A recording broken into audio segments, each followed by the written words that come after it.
जय हिंद दोस्तों, स्वागत है आप सभी का अपने YouTube channel tiger with Gautam में। दोस्तों, आज का जो आपका टॉपिक है वो टॉपिक रहेगा कि भारत पर जो अरब लोग थे उन्होंने आक्रमण किए मध्यकालीन भारत में, तो उस समय की जो चर्चाएं हैं आज हम लोग उस टॉपिक पर बात करेंगे। तो जिस समय जो अरब लोग थे, अरब लोगों ने भारत पर आक्रमण किया, तो सबसे पहले अरब के अंदर एक धर्म की स्थापना हुई जिसका नाम है इस्लाम धर्म।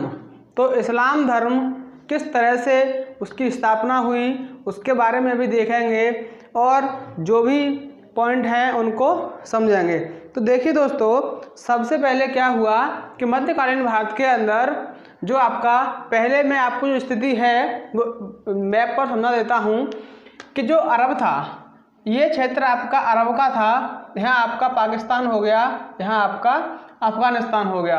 तो जो अरब था, अरब क्षेत्र के जो लोग थे, यहाँ पर एक धर्म की स्थापना हुई जिसे इस्लाम धर्म के नाम से जाना जाता है।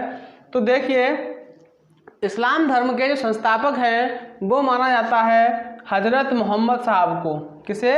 इस्लाम धर्म के संस्थापक हजरत मोहम्मद साहब ने इस्लाम धर्म की स्थापना की थी, जिनका जन्म 610 ईस्वी में हुआ था और इनके पिता का नाम अब्दुल्ला साहब था।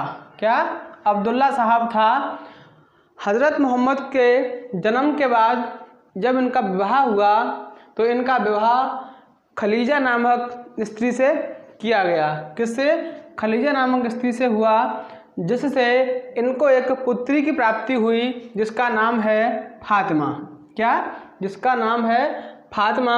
उसके बाद 632 ईस्वी में मदीना में इनकी मृत्यु हो गई और इनका जो जन्म हुआ 610 ईस्वी में कहाँ पर? मक्का के अंदर।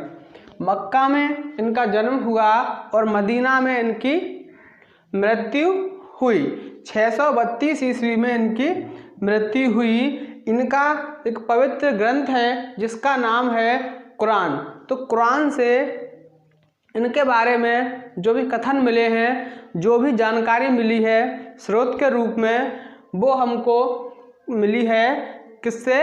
इनका जो पवित्र ग्रंथ है कुरान। तो कुरान से हमें इनके बारे में सभी स्रोत, सभी जानकारी मिली है।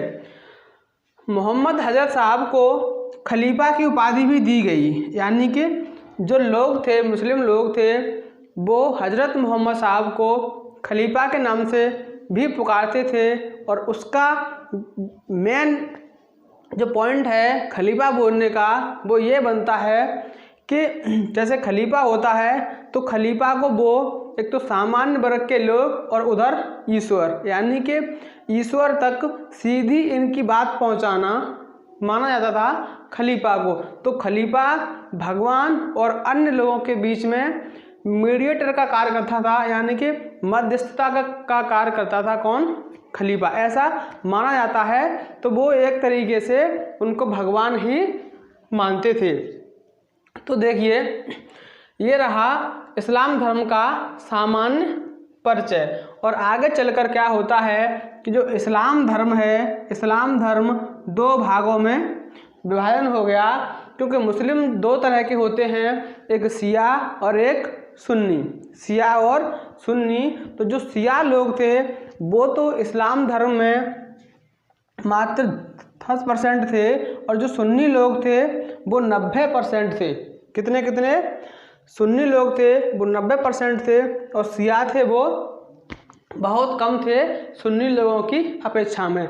ये जो एक सामान्य आंकड़ा है, लेकिन कहना यह है कि शिया की अपेक्षा में सुन्नी लोगों की संख्या बहुत अधिक थी। अच्छा, जो शिया थे तो शिया वो थे जो मोहम्मद के खून के थे, यानी कि जो हजरत मोहम्मद साहब के परिवार से संबंधित थे, किसी भी तरह से रिश्तेदारी से या किसी परिवार के संबंध थे, उनसे जो संबंध थे तो वो माने जाते थे शिया। और सुन्नी वो थे जो अन्य लोग थे। सुन्नी वो थे जो अन्य लोग थे। तो शिया और सुन्नी ये दो धर्म हो गए। किसके? इस्लाम के। इस्लाम धर्म का मतलब दो रूपों में विभाजन हुआ, जिसमें एक तरफ शिया और एक तरफ सुन्नी, दोनों मुस्लिम अलग अलग हो गए। ये रहा इस्लाम धर्म का सामान्य परिचय। अब हम देखते हैं कि अरब के अंदर, मक्का के अंदर हज़रत मोहम्मद साहब ने जन्म लिया और उनके जन्म लेने के बाद क्या होता है कि इस्लाम धर्म धीरे धीरे भारत की ओर चला। किधर? धीरे धीरे भारत की ओर चला। तो भारत की ओर चलने से क्या होता है कि जो ये ईरान क्षेत्र है, कौन सा? ईरान क्षेत्र है, और ये पाकिस्तान में सिंधु क्षेत्र है, जो कि उस समय भारत का ही हिस्सा था। पाकिस्तान और अफगानिस्तान अब ये अलग अलग हो चुके हैं। तो सिंधु है, तो सिंधु पर सर्वप्रथम आक्रमण किया गया। वो किसने किया? इसको थोड़ा समझिए कि जो ईरान है, जैसे अरब आपका एक मेन सभा हो गई यहाँ पर, और यहाँ से ईरान में एक राजा को बिठाया, एक शासक को बिठाया, जिसका नाम था अल हज्जाज। क्या? अल हज्जाज। तो अल हज्जाज मतलब अरब की इस एरिया को देखने के लिए ईरान में और अल हज्जाज को बिठा दिया गया।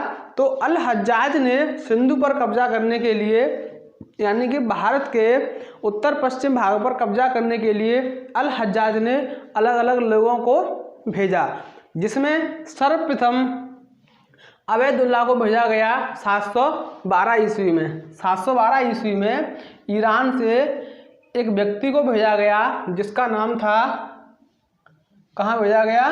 सिंधु के अंदर कब्जा करने को अबैदुल्लाह को। किसे? अबैदुल्लाह को। लेकिन उस समय भारत में राजपूतों का साम्राज्य चल रहा था। किसका? राजपूत थे उस समय। तो राजपूतों ने इसको असफल कर दिया और इसको पराजय का सामना करना पड़ा। यहाँ जब इस अब्दुल्ला साहब को की पराजय हुई, तो उसके बाद इस अल हज्जाज ने क्या किया कि फिर इसको भेजा, किसको? मोहम्मद बिन कासिम को। किसे? मोहम्मद बिन कासिम को भेजा। कहाँ? भारत के अंदर। तो मोहम्मद बिन कासिम ने आकर, और उस समय जो सिंधु का राजा था वो राजा था दाहिर। कौन सा? दाहिर। तो जिस समय ईरान से ये मोहम्मद बिन कासिम इससे आज्ञा लेकर गया और वहाँ सिंधु का राजा था दाहिर, तो इन दोनों में युद्ध हुआ, जिसमें मोहम्मद बिन कासिम ने दाहिर को हरा दिया और दाहिर ने अपनी आत्महत्या कर ली। तो यहाँ पर मोहम्मद बिन कासिम की जीत होती है, और जीत होने के बाद क्या होता है कि सिंधु क्षेत्र को मोहम्मद बिन कासिम ने लूट लिया और लूटकर ले गया और सिंधु पर कब्जा कर लिया। इसीलिए माना जाता है कि सबसे पहले सफल मुस्लिम आक्रमण किसने किया था? मोहम्मद बिन कासिम ने। लेकिन अगर ये पूछता है कि सबसे पहले मुस्लिम आक्रमण किसने किया था, तो वो किया था अबैदुल्ला साहब ने। लेकिन ये असफल रहा। यहाँ से दो क्वेश्चन निकलते हैं, एक असफल वाले से और एक सफल वाले से। तो जो सफल आक्रमण था वो किसने किया था? वो किया मोहम्मद बिन कासिम ने सफल आक्रमण किया था। अच्छा, उसके बाद हम देखते हैं उद्देश्य। ये हमने थोड़ा यहाँ समझ लिया कि सिंधु का राजा दाहिर था और ईरान से, अरब से एक व्यक्ति आया मोहम्मद बिन कासिम, जिसने दाहिर को हराकर सिंधु पर कब्जा कर लिया। अब हम देखते हैं कि जो ये इस्लाम धर्म के लोग या अरब के लोग जो भारत की तरफ आए, तो आने का उनका उद्देश्य क्या था? क्या चाहिए था उनको? ऐसी क्या चीज़ थी भारत के अंदर जिस चीज़ के लिए ये लोग अपने साम्राज्य को, अपनी भूमि को छोड़कर और भारत पर कब्जा करने के लिए आए? तो उसमें देखते हैं। तो देखिए, सबसे पहला पॉइंट है साम्राज्य का विस्तार। यानी कि मोहम्मद बिन कासिम जो इस्लाम धर्म था, अरब लोग थे, ये अपने साम्राज्य को बढ़ाना चाहते थे और इसलिए ये अरब से आकर भारत की ओर आकर्षित हुए और इन्होंने भारत पर आक्रमण किया। तो होता क्या है कि एक तो पॉइंट निकला आपका साम्राज्य का विस्तार और दूसरा पॉइंट लिखना धन को लूटना। क्योंकि भारत को पहले सोने की चिड़िया कहा जाता था। सोने की चिड़िया कहते थे लोग भारत को, तो भारत में अत्यधिक सोना भी था, इसीलिए इसको सोने की चिड़िया कहा जाता था। तो एक तो साम्राज्य का विस्तार और दूसरा जो भी पैसा था, मुद्राएं थी, धन था, उसको लूटने के लिए ये विदेशी भारत की ओर आकर्षित हुए। और तीसरा जो पॉइंट था इस्लाम धर्म का प्रचार। जो इस्लाम धर्म का उदय हुआ था अरब के अंदर, तो इस्लाम धर्म का प्रचार करने के लिए इसने अब्दुल्ला साहब ने मोहम्मद बिन कासिम को भारत भेजा। अच्छा, उसके बाद देखिए आक्रमण। नेक्स्ट पॉइंट है आपका आक्रमण। जो आक्रमण हुए तो 711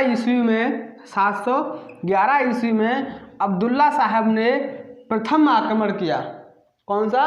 प्रथम आक्रमण किया। तो यहाँ से क्वेश्चन पूछा जाता है कि मुस्लिमों द्वारा प्रथम आक्रमण कब किया गया?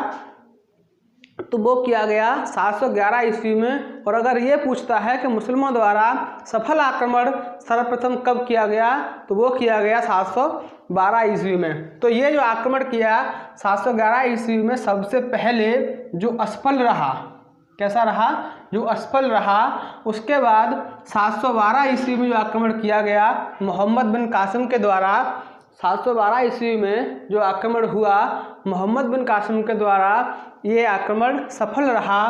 तो प्रथम सफल आक्रमण मोहम्मद बिन कासिम के द्वारा किया गया और मोहम्मद बिन कासिम ने दाहिर को हराकर सिंधु पर कब्जा कर लिया।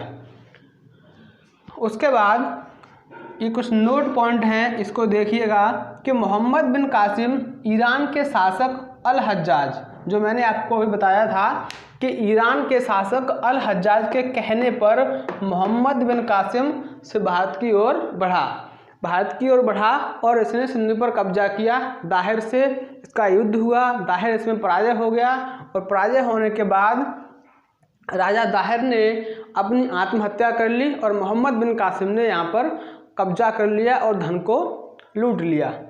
तो अल हज्जाज के कहने पर भारत आया और सिंध प्रांत को जीता। और इसने क्या किया कि सिंध प्रांत जो था उसको जीत लिया। उसके बाद ये नेक्स्ट पॉइंट है कि सिंधु का राजा दाहिर था। कौन? सिंधु का राजा दाहिर था, जो मैंने आपको अभी समझाया कि सिंधु का राजा दाहिर और ईरान का जो शासक था अल हज्जाज, उसके कहने पर मोहम्मद बिन कासिम ने भारत की ओर कदम उठाए। अच्छा, उसके बाद एक पॉइंट और है कि पहली बार भारत में इस्लाम धर्म का प्रवेश किसने किया था? पहली बार भारत में इस्लाम धर्म का प्रवेश मोहम्मद बिन कासिम के द्वारा किया गया और इसने सिंधु पर कब्जा कर लिया। तो ये है दोस्तों आज की आपकी क्लास, जो कि भारत पर अरबों ने जो आक्रमण किए उसमें से जो सफल आक्रमण रहा वो आक्रमण रहा आपका मोहम्मद बिन कासिम का। और मोहम्मद बिन कासिम ने सिंध प्रांत को जीतकर वहाँ से लूटपाट की और सिंध प्रांत पर कब्जा कर लिया। इसके बाद जो नेक्स्ट आपकी क्लास होगी वो होगी तुर्कों का आक्रमण। जैसे मोहम्मद गजनवी है, मोहम्मद गोरी है, महमूद गजनवी, मोहम्मद गोरी, इनके आक्रमण हैं। तो हम नेक्स्ट क्लास में चर्चा करेंगे उस पर। थोड़ा एक बार इसको देख लीजिएगा कि इस्लाम धर्म की स्थापना हज़रत मोहम्मद साहब के द्वारा की गई 610 ईस्वी में मक्का के अंदर, और 632 ईस्वी में मदीना में आकर मोहम्मद साहब की मृत्यु हो गई। ठीक है। और मोहम्मद साहब के जो जीवन परिचय या जो भी कहानी संग्रह हैं, जो कुछ भी उनके स्रोत हमको मिलते हैं, वो इनका एक पवित्र ग्रंथ है जिसका नाम है कुरान। तो कुरान से हमें इस्लाम धर्म की जानकारी, स्रोत, जो भी सब कुछ है वो हमको कुरान से मिलता है। उसके बाद हमने पढ़ा कि भारत पर आक्रमण किया गया, अरबों ने जो आक्रमण किया, तो अरबों का आक्रमण करने का उद्देश्य क्या था? तो उद्देश्य को समझा कि साम्राज्य का विस्तार करना था और धन की लूटपाट करना था, इस्लाम धर्म का प्रचार करना था। ठीक है। उसके बाद हमने क्या देखा? आक्रमण के 711 ईस्वी में अब्दुल्ला साहब के कहने पर किसने? अबैदुल्लाह ने अल हज्जाज के कहने पर अबैदुल्लाह ने आक्रमण किया और उस आक्रमण में अबैदुल्लाह असफल रहा। उसके बाद अल हज्जाज ने मोहम्मद बिन कासिम को भेजा और मोहम्मद बिन कासिम इस अभियान को विजय पाने में सफल रहा। तो जाहिर की हरा दिया वहाँ पर मोहम्मद बिन कासिम ने, और मोहम्मद बिन कासिम ने अपनी विजय प्राप्त कर ली और सिंध प्रांत को जीत लिया। उसके बाद कुछ नोट पॉइंट थे आपके, वो मैंने बताया आपको। दोस्तों ये आपकी क्लास रही आज की। आज के बाद नेक्स्ट क्लास होगी आपकी नेक्स्ट डे। तो आज के लिए इतना ही काफ़ी। मिलते हैं नेक्स्ट क्लास में। और सभी लोग वीडियो को देखते हैं तो कृपया करके उसको लाइक करें और उसमें कमेंट में बताएं कि वीडियो कैसी लगी, और सभी भाइयों बहनों को, अपने यार दोस्तों को सोशल मीडिया पर उसको शेयर करें। ठीक है, तो मिलते हैं नेक्स्ट क्लास में। आज के लिए इतना ही काफ़ी। All the best. Thank you so much.